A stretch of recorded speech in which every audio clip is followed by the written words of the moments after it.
નમસ્કાર વિદ્યાર્થી મિત્રો, ધોરણ 9 વિષય વિજ્ઞાન ચેપ્ટર નંબર 10 ગુરુત્વાકર્ષણ. આગળના લેક્ચરમાં આપણે મુક્ત પતન ભણીએ. ગુરુત્વ પ્રવેગ g નું મૂલ્ય મેળવવા માટેનું સૂત્ર છે તે ભણીએ કે g બરાબર g * m. આ પૃથ્વીનું ગુરુત્વાકર્ષણ બળ m એટલે પદાર્થનું દ્રવ્યમાન અને છેદમાં r પૃથ્વીની ત્રિજ્યા. આ સૂત્ર ભણીએ. ગુરુત્વ પ્રવેગ g નું મૂલ્ય. આ સૂત્રને આધારે આપણે મૂલ્ય છે તે મેળવીએ.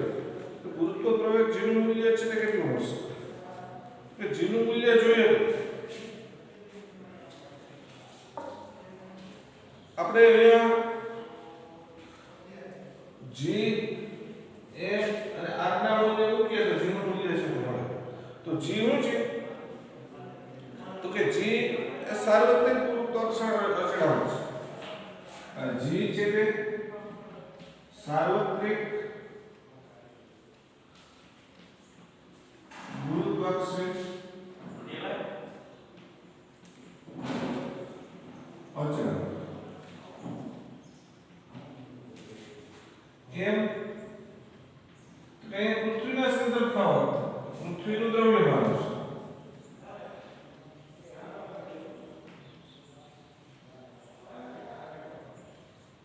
અને આ પૃથ્વીની ત્રિજ્યા.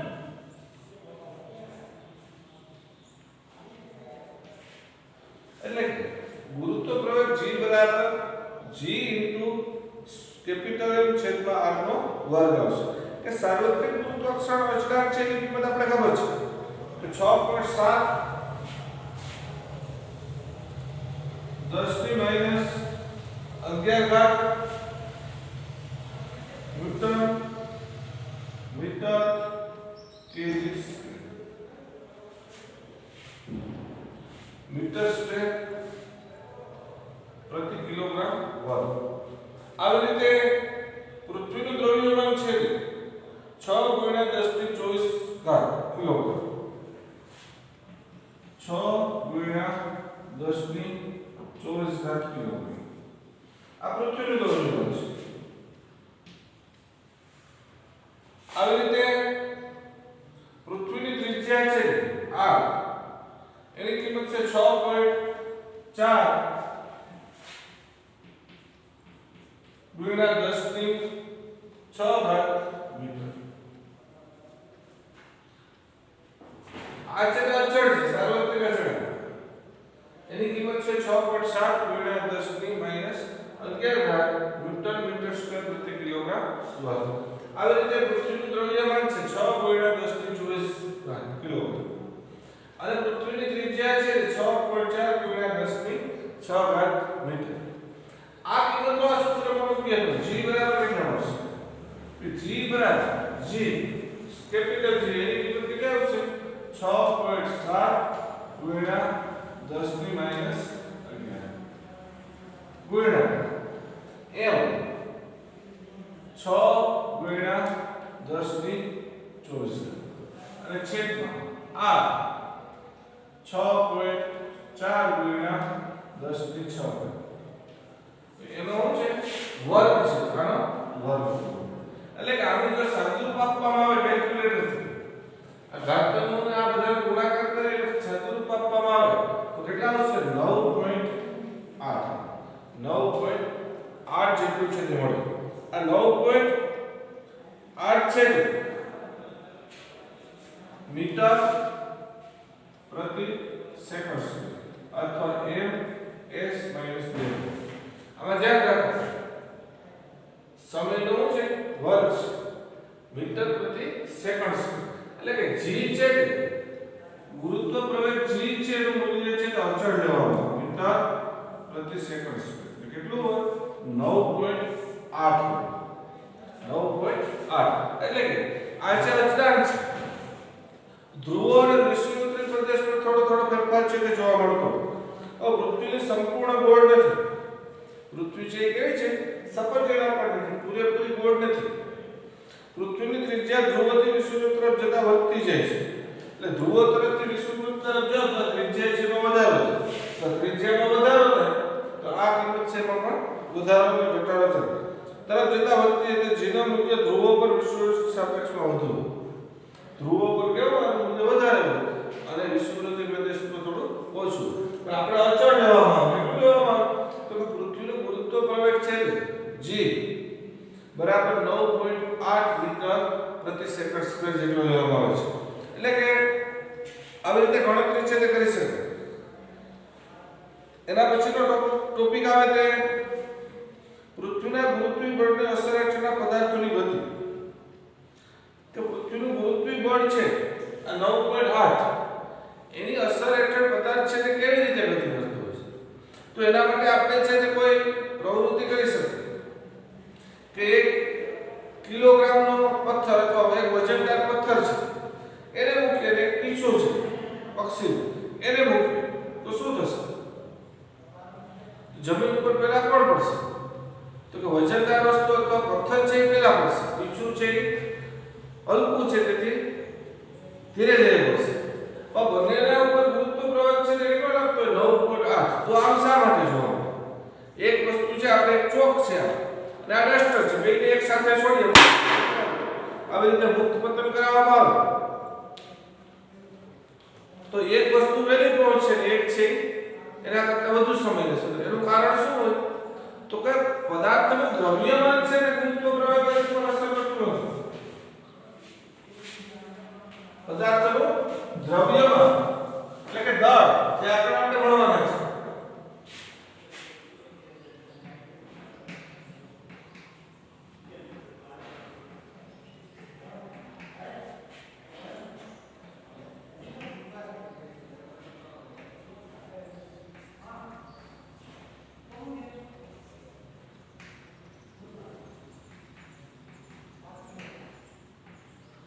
એટલે કે દ્રવ્યમાન એક પદાર્થ મોટો હોય નાનો હોય અસર નથી કરતો.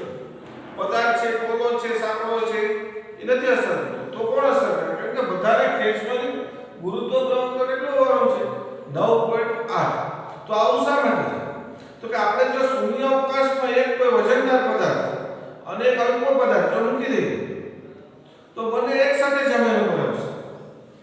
ગેલેલિયો નામના વૈજ્ઞાનિકે આના ઉપર ઢળતા મિનારા ઉપર કેટલા બધા પ્રયોગો છે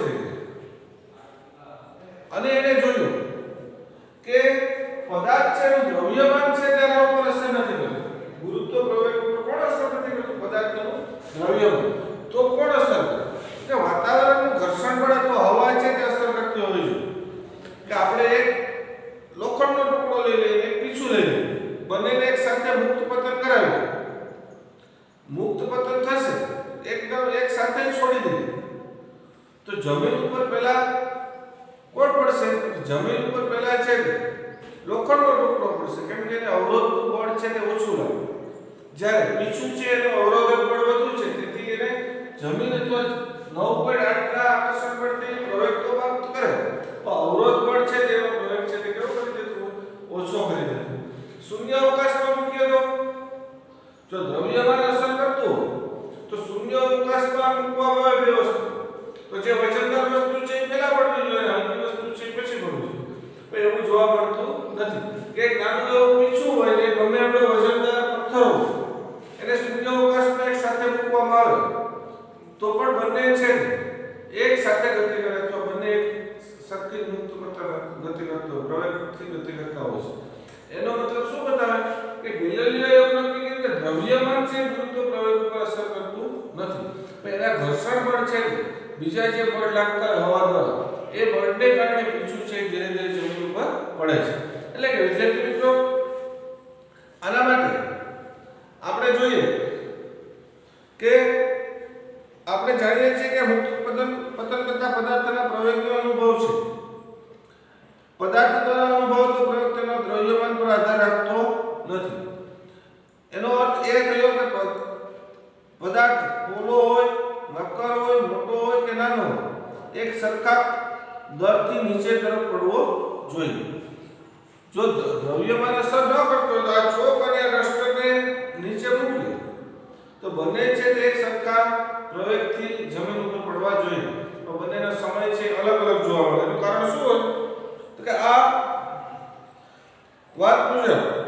આ વિચારને સમર્થન માટે ગેલિલિયોએ ઇટાલીમાં આવેલા પિઝાના ધડકા મિનારા પરથી જુદા જુદા પથ્થરોને પડતા મૂક્યા, પદાર્થોને પડતા છે તે મૂક્યા.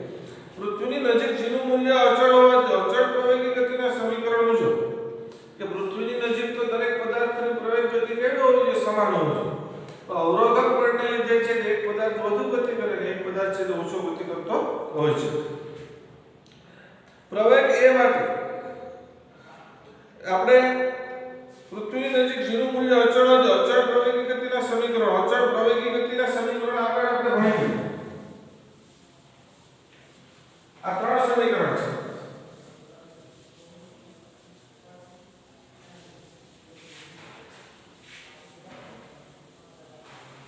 અચળ પ્રવેગી ગતિનું પહેલું સમીકરણ છે જો અહીંયા પાઠ્યપુસ્તકમાં આપેલું છે કે v u at u at. બીજું સમીકરણ છે s ut plus a t square, એક તૃતીયાંશ a t square. અને ત્રીજું છે તે v square બરાબર u square plus 2as. આ કોના સમીકરણ છે? અચળ પ્રવેગી ગતિનો પદાર્થ ની ગતિના સમીકરણો છે. હવે પૃથ્વી ઉપર જો શું કીધું? પૃથ્વીની નજીક જેનું મૂલ્ય અચળ હોય અચળ પ્રવેગી ગતિના સમીકરણો પ્રવેગ એ છે એની જગ્યાએ આપણે શું લખી શકીએ? g ઉપર. આમાં જ્યાં જ્યાં એ છે આ પ્રવેગી ગતિ અચળ છે તો પૃથ્વીની નજીક છે તે ગુરુત્વ પ્રવેગ આવે એ પણ કેવો અચળ. તો આ પ્રવેગ એ છે એની જગ્યાએ g મૂકીએ તો શું થશે? તો આ સમીકરણ છે આવી રીતે બની u plus gt. આ સમીકરણ છે s બરાબર ut plus 1/3 gt સ્ક્વેર. અને આ સમીકરણ v સ્ક્વેર બરાબર u સ્ક્વેર plus 2gs. હવે બીજું શું કીધું?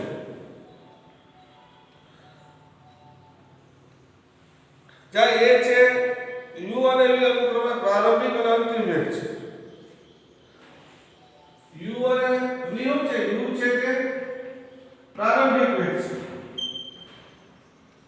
અને v છે કે અંતિમ વેગ છે. હવે જો g છે અચળ, પૃથ્વીની નજીક કોઈ પદાર્થ પડે તો g નું મૂલ્ય કેવું? અચળ, ગુરુત્વ બળ. તો a છે કે પ્રવેગની જગ્યાએ આપણે શું કીધું? g મૂક્યું. હવે g ગુરુત્વ પ્રવેગ હોય તો કોઈ પણ પદાર્થ મુક્ત પતન કરતો હોય, મુક્ત પતન જ્યારે પદાર્થ કરે ત્યારે શું થાય? તો કે ત્યારે એનો પ્રારંભિક વેગ છે કેટલો લેવાનો આવે? તો કે પૃથ્વી ઉપર જ્યારે મુક્ત પતન કરતો પદાર્થ હોય ત્યારે એનો પ્રારંભિક વેગ છે u છે. પ્રારંભિક વેગ કેટલો છે? u. એ કેટલો થઈ ગયો? તો 0 થઈ ગયો. કેટલો થઈ ગયો? 0. તો અહીંયા તો આપણે ગુરુત્વ પ્રવેગ g લીધું. તો હવે u ની જગ્યાએ આપણે કેટલા મૂકી શકીએ? 0. 0 મૂકીએ તો આ સમીકરણ શું આવશે? તો કે v બરાબર gt. આ શૂન્ય બન્યું. 0 plus gt એટલે કે gt. s બરાબર આ u ની કિંમત 0 મૂકીએ 0 ગુણ્યા t એટલે 0 થઈ જશે. તો વચ્ચે કેટલા? 1/3 gt સ્ક્વેર. અને v સ્ક્વેર બરાબર 0 નો વર્ગ એટલે 0 વત્તા 2gs. એટલે કે આ સમીકરણ છે તે મળશે કે u અને v પ્રારંભિક તેમજ અંતિમ વેગ છે. s વસ્તુ દ્વારા t સમયમાં કાપેલું અંતર છે. s છે એવું છે કાપેલું અંતર છે વસ્તુ દ્વારા. t એવું છે તો અંતર કાપવા માટે લાગેલો સમય છે. આ સમીકરણનો ઉપયોગ કરીને જો પ્રવેગ એ વેગની દિશામાં એટલે કે ગતિની દિશામાં હોય તો ધન લેશું. ગતિની દિશામાં હોય તો શું લેવામાં આવે? પ્રવેગ. તો કે પ્રવેગ છે ગતિની દિશામાં હોય તો ધન લેવાનો, ગતિની વિરુદ્ધ દિશામાં પ્રવેગ ઉત્પન્ન કરવામાં આવતો હોય તેને કેવો લેવામાં આવે? ઋણ લેશું. એટલે કે પ્રવેગને ગતિની વિરુદ્ધ દિશામાં હોય તો ઋણ છે તે લેવામાં આવે છે. એટલે કે આ છે અચળ પ્રવેગી ગતિના સમીકરણો છે. પેલા શું કીધું? અચળ પ્રવેગી ગતિ v બરાબર u plus at, s બરાબર ut plus 1/3 at હોય અને v સ્ક્વેર બરાબર u સ્ક્વેર plus 2s. હવે જો પદાર્થ છે કે અચળ પ્રવાહી ગતિ કરતો હોય આ સમીકરણ છે. તો પદાર્થ છે કે પૃથ્વીની નજીક ગતિ કરતો હોય તો ગુરુત્વ પ્રવેગ લખો. આપણે પદાર્થને મૂકશું એટલે કેવો પ્રવેગ છે કયો થશે? ગુરુત્વ પ્રવેગ. તો આ એ જે પ્રવેગ છે એની જગ્યાએ આપણે શું મૂકી શકીએ? ગુરુત્વ પ્રવેગ g મૂકી શકીએ. આ g છે તો લીધો તો સમીકરણ આવી ગયું. તો ગુરુત્વ પ્રવેગ જ્યારે કરીએ ત્યારે પદાર્થને મુક્ત પતન છે તે કરવા દેવામાં આવતું હોય. આગળ આપણે ભણીએ તો પદાર્થ મુક્ત પતન કરે ત્યારે એનો પ્રારંભિક વેગ છે કેટલો હોય તો કે 0 હોય છે. પદાર્થ કોઈ પણ પદાર્થ મુક્ત પતન કરે ત્યારે એનો પ્રારંભિક વેગ છે તે કેટલો હોય છે? 0 હોય છે. તો આપણે પ્રારંભિક વેગ એટલે કે u છે એની કિંમત 0 મૂકી દે તો આ સમીકરણ છે તે શું મળે તો કે એ 0 થઈ જશે. આ કિંમત કેટલી થઈ જશે? 0 અને આ કિંમત 0 થઈ જશે. તો મળશે v gt s 1/3 gt વર્ગ અને v² 2g. આ છે તે પૃથ્વી ઉપર અચળ પ્રવેગી કરતા પદાર્થ માટેના સમીકરણો છે એમ કહેવામાં આવે છે. તો વિદ્યાર્થી મિત્રો આપણે આજના લેક્ચરમાં પદાર્થનો ઉપર પૃથ્વી દ્વારા લાગતું ગુરુત્વ પ્રવેગ કેટલું હોય તો આપણે ખબર હોવી જોઈએ કે g બરાબર કેટલું હોય? સ્મોલ g બરાબર 9.8 મીટર પ્રતિ સેકન્ડ સ્ક્વેર. મીટર પ્રતિ સેકન્ડ સ્ક્વેર. આનો એકમ છે ગુરુત્વ પ્રવેગ છે, પ્રવેગ છે તો મીટર પ્રતિ સેકન્ડ વર્ગ. ખાસ ધ્યાન રાખો પ્રવેગ છે એટલે એકમ અને આ કિંમત છે કે અચળ હોય કે ધ્રુવો તરફથી વિષુવવૃત્ત તરફ જાય તો પૃથ્વીની ત્રિજ્યા છે વધારો તો આની કિંમતમાં પણ વધારો છે તે જોવા મળતો હોય છે. આના માટે કયા પ્રયોગો કર્યા તો કે આના માટે ગેલેલિયો નામના વૈજ્ઞાનિક મુક્ત પતન કરાવી અને પદાર્થના ગુરુત્વ પ્રવેગ જીનું મૂલ્ય છે તે મેળવવા માટેના પ્રયત્ન છે તે કર્યા. કે ઇટાલીના પિઝાના મિનારા ઉપરથી એને જોયું કે ભાઈ એક પદાર્થ છે ઝડપથી પડે ને એક છે ધીમો પડે. તો અવકાશમાં આવું નથી જોવા મળતું. તો એનો મતલબ શું થાય કે એનો વજન છે, દ્રવ્યમાન છે, દળ છે એના ઉપર અસર કરતું હોવું જોઈએ નહીં. તો એના ઉપર લાગતું ઘર્ષણ પણ છે તે અસર કરતું. એટલે કે ગેલેલિયોએ શું સાબિત કર્યું? તો ગેલેલિયોએ કીધું કે અચળ પ્રવેગી ગતિ હોય અથવા કોઈ પદાર્થ મુક્ત પતન કરે ત્યારે એના ઉપર એનું દ્રવ્યમાન અથવા દળ છે તે કોઈ અસર કરતું નથી. એટલે ગુરુત્વ પ્રવેગ જીનું મૂલ્ય જ્યારે 9.8 થી પદાર્થ ગતિ કરતો હોય ત્યારે એના દ્રવ્યમાન છે એના ઉપર કોઈ પણ પ્રકારની અસર કરતું નથી. એનું વજન વધારે હોય કે ઓછું હોય પણ એના વેગમાં કોઈ ફેરફાર કરી શકાય નહીં. પણ એના ઉપર લાગતું ઘર્ષણ બળ છે એના ઉપર અસર કરે. કોણ છે તે અસર કરે? ઘર્ષણ બળ. અથવા બાહ્ય જે બીજા આપણે લાગતા હોય કે પીછું છે એને આપણે ફેંકીએ તો એને જમીન ઉપર પડવા દેવામાં કોણ અસર કરતો? તો હવા છે એને ઘર્ષણ કરે. તો 9.8 થી આકર્ષાતું હોય તો ઘર્ષણ બળ છે એને છે તે આગળ વધવા દેતું નથી. એટલે છે કે એક પદાર્થ વેલો જમીન ઉપર પડે ને એક છે તે ધીમે ધીમે પડતો હોય છે. એટલે આવી રીતે આજના પીરિયડમાં આપણે ગુરુત્વ પ્રવેગ જીનું મૂલ્ય, અચળ પ્રવેગી ગતિના સમીકરણોનો અભ્યાસ કર્યો. ઉદાહરણ 10.2 10.3 છે તમારે આ સમીકરણોનો ઉપયોગ કરીને લખવાના છે. જો મેં એક કારનો એક ઉદાહરણ, એક પદાર્થના ઉર્ધ્વ દિશામાં ફેંકતા તે 10 મીટર ઊંચાઈ પહોંચે છે તો પદાર્થનો કેટલા વેગથી ઉપર તરફ ફેંકેલો હશે? એટલે અહીંયા છે તે વેગ છે કેવો છે? વિરુદ્ધ દિશામાં છે. તો એનું મૂલ્ય છે તે કેવું લેવું પડે? ઋણ છે તે લેવું પડે. વેગ દિશામાં હોય તો એનું મૂલ્ય છે તે ધન લેવામાં આવે છે. એટલે ઉદાહરણ 10.2 અને 10.3 છે તમારે હોમવર્કમાં કરવાના છે. આપણે છે તે આગળ 10.3 એટલે કે આગળનો ટોપિક છે દ્રવ્યમાન અથવા પદાર્થનું દળ અથવા એનું વજન અથવા વેગ. એના વિશે આગળના લેક્ચરમાં આપણે અભ્યાસ કરશું. એટલે કે અચળ પ્રવેગી ગતિના ત્રણ સમીકરણ આવડવા જોઈએ. એમાં g ની કિંમત મૂકીએ, ગુરુત્વ પ્રવેગ g એની જગ્યાએ g મૂકીએ ના પડે. g મૂકીએ એટલે પ્રારંભિક કેટલો થઈ જાય? 0 થઈ જાય. તો g u ની જગ્યાએ 0 મૂકી દઈએ તો સમીકરણો છે આવી રીતે મળતા હોય છે. એટલે કે વિદ્યાર્થી મિત્રો અચળ પ્રવેગી ગતિના સમીકરણો આવડવા જોઈએ અને g નું મૂલ્ય છે ખાસ આવડવું જોઈએ.